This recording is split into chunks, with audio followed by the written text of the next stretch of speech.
কখনো যদি কারুর ওপর কোনো কারণে খুব রাগ হয়, অভিমান হয়, মনে কষ্ট হয়, কি করবেন বুঝতে পারছেন না, কিভাবে তার প্রকাশ করবেন আপনি জানেন না, কিছুই না, আপনি সোজা চলে যান রান্নাঘরে।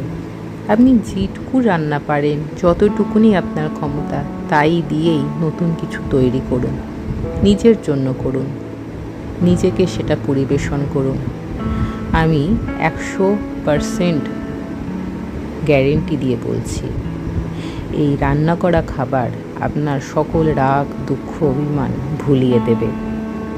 আসলে কি বলুন তো, নতুন করে কিছু বানাতে গেলে, কিছু ভাবতে গেলে যে সময়ে আমরা চিন্তা করি, সেই সময়টুকুতে আমাদের মনে যে রাগ থাকে, যে ক্ষোভ থাকে, সেটা মনের মধ্যে থেকে কখন মুছে যায় আমরা বুঝতে পারি না।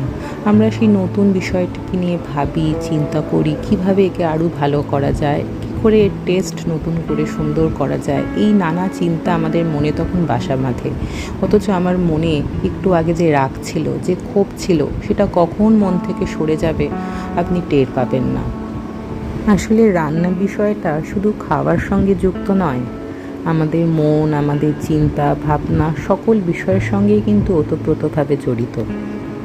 আপনি দেখবেন কখন আপনার রাগ গলে জল হয়ে গেছে, এবং যার উপর আপনার রাগ হয়েছে, অভিমান হয়েছে, তার জন্য বানিয়ে ফেলুন, তাকে খাওয়ান।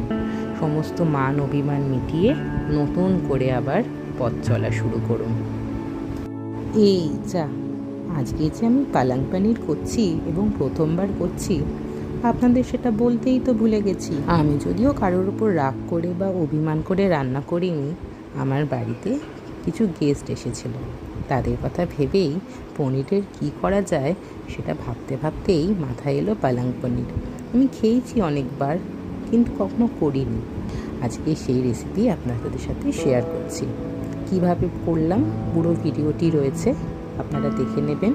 খুবই সহজভাবে, ঘরোয়া পদ্ধতিতে, ঘরোয়া উপকরণ দিয়ে তৈরি করে নিই পালং পনির। এখানে আমি নিয়ে নিয়েছি 500 গ্রাম মতো পনির।